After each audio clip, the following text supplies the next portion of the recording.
Assalamualaikum warahmatullahi wabarakatuh. Halo pemirsa, selamat hari Minggu. Selamat berakhir pekan. Bagaimana kabar Anda? Ya pemirsa, 1 minggu ke belakang tadi kita sudah mulai kembali kepada rutinitas seperti biasa pasca libur panjang Lebaran.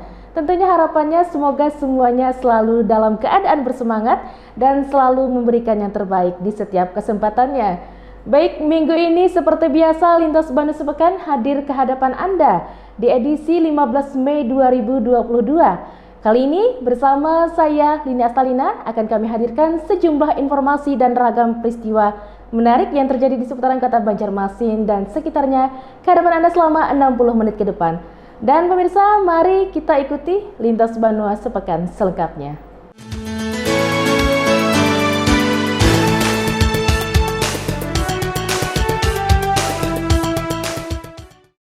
Pemirsa, kita mulai informasi yang pertama di minggu ini di Lintas Bandung Sepekan. TPS Kuripan di depan Pasar Kuripan sudah lama ditutup oleh pemerintah Kota Banjarmasin.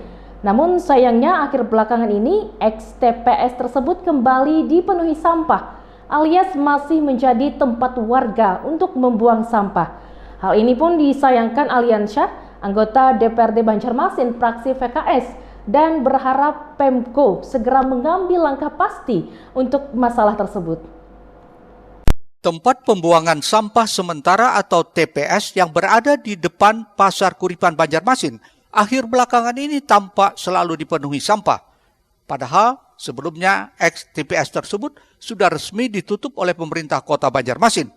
Namun sayangnya hal itu seolah tak disadari oleh warga. Menyikapi adanya hal itu, Wali Kota Banjarmasin mengaku sudah berulang kali menghimbau kepada warga agar jangan lagi membuang sampah di TPS tersebut karena sudah ditutup. Ibnu meminta kesadaran warganya untuk membuang sampahnya ke TPS Ek Pasar Buah yang berada di kawasan Jalan Petran, Banjarmasin. Ya, di Kuripan itu sudah dilarang. Harusnya dia membuang ke Eks Pasar Buah. Ada penegasan nggak Pak supaya masyarakat nih sudah berulang-ulang itu sebetulnya, ya sudah berulang-ulang. Kampanye dulu. Ya sudah juga kita pasang juga tenda Satpol PP di situ tetap aja dijaga malam-malam, ya kan, subuh dibuang. Ya itulah mungkin perlu kesadaran warga. Sekali lagi kami menghimbau warga yang membuang ke TPS Kuripan bahwa TPS Kuripan sudah ditutup. Kita jaga, kita rawat sama-sama kebersihannya. Apa ngalihnya pian membuang sampah ke pasar Eks Pasar Buah. Tak jauh sedikit tetapi wajah kota menjadi rapi. Terkait banyaknya sampah yang berada di sejumlah TPS yang lambat terangkut, Ibnu mengaku lantaran adanya peningkatan volume sampah selama libur Hari Raya Idul Fitri, seiring juga banyaknya aktivitas warga, bahkan peningkatannya mencapai 10 ton per hari. Pantauan Banjar TV, selain ex-TPS Kuripan, penumpukan sampah juga sering terjadi di depan lahan kosong di kawasan Jalan Pramuka, Banjarmasin. Muhail, Banjar TV.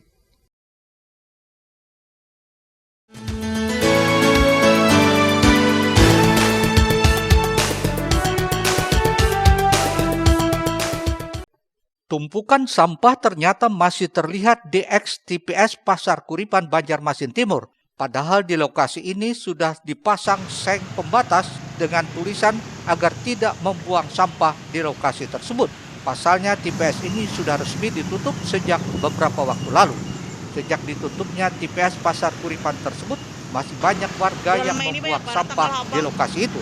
Menanggapi hal tersebut, anggota DPRD Banjarmasin dari fraksi PKS Aliansyah saat ditemui di gedung DPRD Banjarmasin beberapa waktu lalu menyayangkan hal tersebut terjadi. Seharusnya dari pemerintah kota ada sikap tegas. Kan ada CCTV, ada yang mungkin ada yang melihat yang membuang kan Satpol PP dekat, tinggal masyarakatnya yang ditegur atau diberi peringatan kan. Nah, paling tidak ada semacam tindak pidana ringan lah kan, karena itu sudah ada peredanya dan itu tidak boleh dibuang di sana. Apalagi udah dikelilingi dengan seng kan. Dan di Kuripan itu udah bersih semua. Ya, harapan kita itu aja, pemerintah kota harus tegas lah. Menurutnya, hal ini perlu perhatian khusus dari pemerintah termasuk Satpol PP karena memang ada perdanya. kebijakan Pemko menutup TPS tersebut lalu menggantikannya dengan lokasi TPS di Jalan Veteran tampaknya masih belum direspon dengan baik oleh warga. Krishna, Banjar TV. Selanjutnya, pemirsa, adanya wabah penyakit mulut dan kuku atau PMK pada ternak sapi di sejumlah daerah di Pulau Jawa membuat Dinas Ketahanan Pangan, Pertanian, dan Perikanan Banjarmasin bergerak cepat melakukan antisipasi melalui pengecekan dan pemantauan secara rutin terhadap ternak sapi yang ada di rumah potong hewan di kawasan Jalan Tembus Mantuil, Banjarmasin. Menyusul adanya serangan penyakit mulut dan kuku (PMK) pada ternak sapi di sejumlah daerah di Pulau Jawa membuat Dinas Ketahanan Pangan, Pertanian, dan Perikanan Kota Banjarmasin waspada dan bergerak cepat melakukan antisipasi. Bahkan guna memastikan sapi-sapi tersebut tidak terjangkit dengan penyakit tersebut, DKP 3 Banjarmasin langsung turun tangan melakukan pengecekan terhadap sapi yang ada di rumah potong hewan Jalan Tembus Mantuil, Banjarmasin. Bahkan sebelumnya dari Dinas Perkebunan dan Peternakan Provinsi melalui tim Satgas PMK yang telah dibentuk juga sudah melakukan pengecekan langsung terhadap puluhan ekor sapi dan kambing. Dari puluhan ekor sapi dan kambing yang diperiksa kesehatannya, hasilnya tidak ditemukan adanya hewan ternak yang terindikasi terserang penyakit mulut dan kuku seperti halnya di daerah Pulau Jawa tersebut. Kendari demikian, DPK 3 Kota Banjarmasin akan lebih selektif lagi melakukan pemantauan dan pengecekan, terutama sapi yang didatangkan dari luar. Khusus untuk di Banjarmasin, tim gugus PMK ini pada kemarin tanggal 9 September dari provinsi, dari Dinas Perkebunan Ternakan dan juga didampingi oleh Balai Veteriner dan juga kita dampingi dari tim gugus yang ada di Banjarmasin melihat langsung ke kondisi sapi yang ada di Banjarmasin, khususnya di RPH dan pelampungan, yaitu terkait jumlahnya ada 50 ekor yang di sini sapi, kemudian juga sapi Madura, kemudian ada 25 ekor juga sapi Madura, kemudian ada 45 ekor kambing yang sudah kita cek langsung.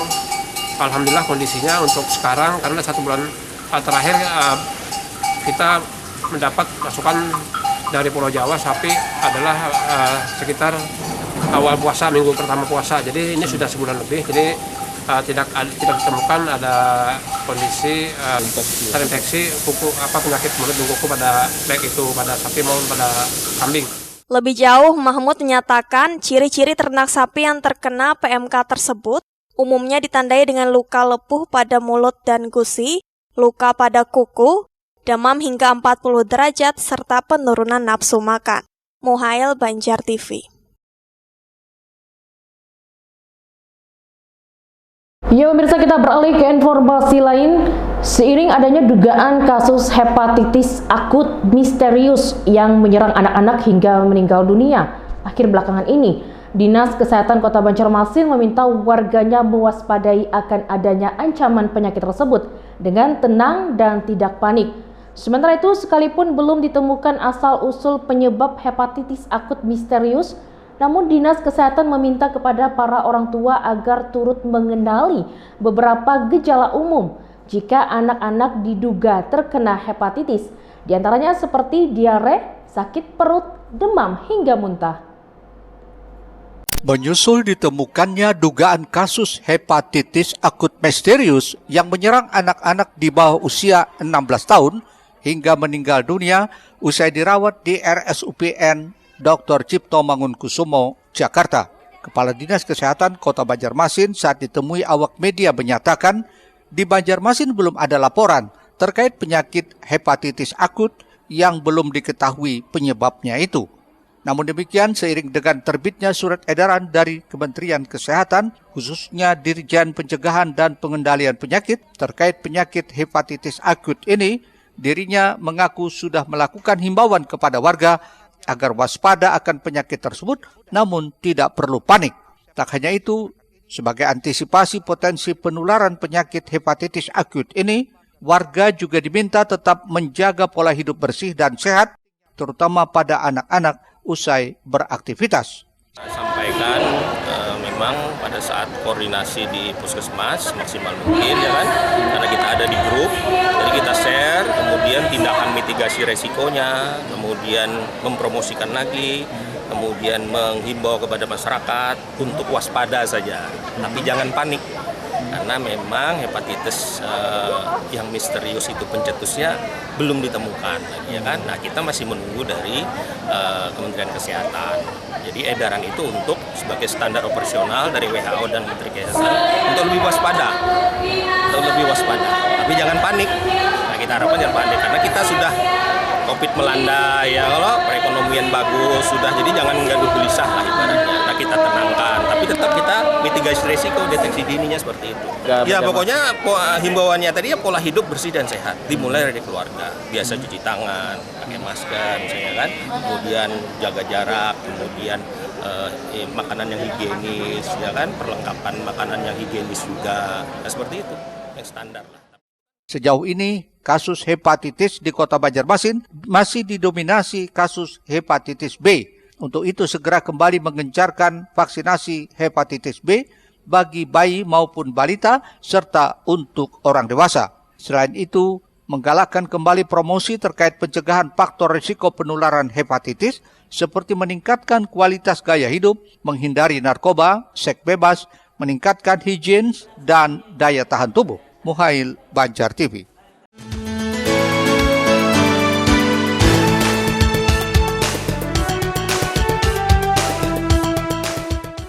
Hingga saat ini penyakit hepatitis yang kini menyerang anak-anak di bawah usia 16 tahun tersebut belum diketahui penyebabnya dan masih dalam penyelidikan para ahli kesehatan.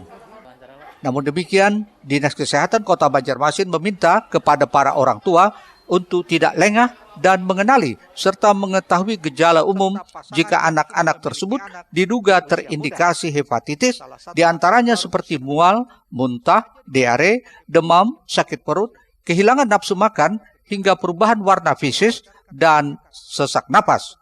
Ciri-cirinya itu sama lah Pak dengan hepatitis yang biasanya itu lah. Tidak mutlak juga. Karena kan yang ciri-ciri itu adalah hepatitis B yang selama ini kita sudah disuntik oleh bayi berurutan. Makanya bulan ini kita program nasional bulan imunisasi anak dan balita, ya kan? Dewasa kita masukkan. Jadi ini lebih gencar ke vaksinasi ulang Pak? Ya vaksinasi itu vaksinasi imunisasi yang hepatitis tadi, yang standar, bukan yang akut. Karena akut itu kan belum tahu lagi penyebabnya. Mudah-mudahan di Banjarmasin bisa memitigasi semua. Dan kalau ada memang suatu saat misalnya terjadi, kita sudah tahu SOP. Sementara itu berdasarkan rekap data di program hepatitis untuk hepatitis tipe A, B, C, D, dan E, tidak ada kasus yang dilaporkan. Namun untuk hepatitis tipe B, ada beberapa kasus ditemukan seperti pada tahun 2021, dari kisaran 700 kasus ibu hamil yang diperiksa, ditemukan 53 kasus hepatitis B. Selanjutnya pada 2022, rincian kasus hepatitis B reaktif pada Januari sebanyak 13 kasus dari 677 sasaran yang diperiksa. Kemudian pada Februari 2022 turun menjadi 7 kasus dari total 464 sasaran yang diperiksa. Sedangkan pada bulan Maret 2022 ada 8 kasus dari 697 sasaran yang diperiksa. Bahkan jika dilihat dari data 3 bulan pertama tahun 2022, jika dibandingkan 3 bulan kasus pertama 2021, malah terjadi tren penurunan kasus reaktif yang dilaporkan. Muhail, Banjar TV. Pemirsa, sampai saat ini capaian vaksinasi anak-anak usia 6-11 tahun masih di bawah target yang ditetapkan pemerintah, yakni hanya mencapai 45%. Hal ini dinilai lamban oleh Sekretaris Komisi 4 DPRD Banjarmasin dari fraksi PKS.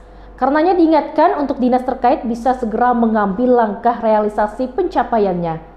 Sementara itu, pemirsa, dengan alasan masih jauh dari target yang ditetapkan dalam pencapaian target vaksinasi anak di Kota Banjarmasin, Kepala Dinas Pendidikan Nuryadi memastikan akan tetap menggenjot capaian vaksinasi tersebut. Dari target 71.000 sasaran, ternyata capaian vaksinasi untuk anak usia 6-11 tahun hingga sekarang baru sekitar 45%. Sekretaris Komisi 4 DPRD Banjarmasin Mathari menilai pencapaian tersebut bisa dikatakan sangat lamban. Dia pun mempertanyakan yang bertanggung jawab atas hal tersebut. Siapa yang bertanggung jawab dalam hal ini dalam rangka pencapaian vaksinasi? Apakah Dinas Pendidikan, Dinas Kesehatan, atau ada dinas lainnya? Mathari menyebutkan anggap saja yang bertanggung jawab dalam pencapaian vaksinasi adalah Dinas Kesehatan. Oleh karenanya berharap pemerintah kota melalui dinas terkait bisa mencari dan mengambil langkah untuk pencapaian target tersebut. Ya, sebenarnya kalau saya berpikir dan melihat ini termasuk lambat ini pencapaiannya gitu, ya kan. Nah, namun dalam hal ini siapa kemudian yang bertanggung jawab dalam hal ini, ya kan?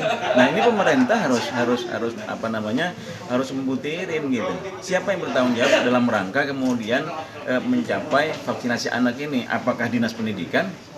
Atau apakah Dinas Kesehatan atau ada dinas lain gitu. Nah, ini harus pemerintah harus jeli dalam hal ini. Nah, anggap kemudian ketika Dinas Kesehatan, langkah apa yang harus dilakukan oleh dinas ini, ya kan?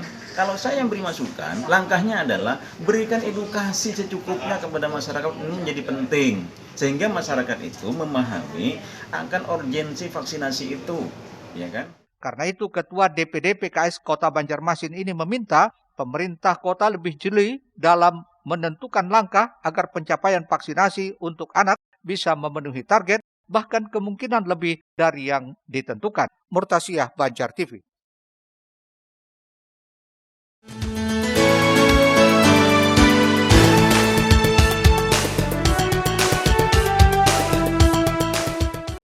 Hampir semua pihak mengakui saat ini capaian vaksinasi anak usia 6 hingga 11 tahun di Kota Banjarmasin masih rendah. Kepala Dinas Pendidikan Disdik Kota Nuryadi saat ditemui beberapa waktu lalu di Banjarmasin mengungkapkan bahwa vaksinasi anak baru mencapai angka 45%. Hal ini juga akan terus pihaknya genjot lagi agar vaksinasi anak bisa mencapai target 70% ke atas. Tentu bekerja sama dengan Dinas Kesehatan Kota Banjarmasin. Vaksinasi alhamdulillah untuk Banjarmasin ini sekitar 45%. Jadi hampir 54 itu di luar daripada Madrasah Ibtidaiyah yang dikelola oleh DEPAK. Nah, mungkin untuk kota tadi capaiannya lebih dari 45% karena kalau digabungkan. Nah, itu yang tahu hanya Dinas Kesehatan. Pandemi ini makanya kita sekaligus juga mensosialisasikan bahwa ini mempermudah untuk melaksanakan sosialisasi pada orang tua yang ada sehingga meminta kepada orang tua untuk membawa anaknya mencapai vaksinasi ini agar tingkat level yang dilakukan oleh Kementerian Dalam Negeri untuk Kota Banjarmasin itu bisa jangan di level 3 terus karena capaian vaksin masih belum tercapai. Jadi harapannya tolong pada masyarakat orang tua yang anaknya usia 6 sampai 11 tahun untuk bisa meminta baik itu vaksinnya di sekolah maupun vaksin di puskesmas. Menurut Nuryadi, rendahnya capaian vaksinasi anak ini dikarenakan terbentur dengan jadwal libur sekolah di bulan Ramadan, sehingga capaian vaksinasi anak pun sedikit terhambat, termasuk enggannya orang tua untuk memberikan izin anaknya divaksin. Meskipun begitu, pihaknya tetap berusaha memaksimalkan vaksinasi tersebut. Murtasiyah, Banjar TV. Pemirsa, usai jeda iklan berikut, kami hadirkan informasi ujian SLTP SD Banjarmasin dilaksanakan 17 hingga 23 Mei 2022. Tetaplah bersama kami di Lintas Bandua Sepekan.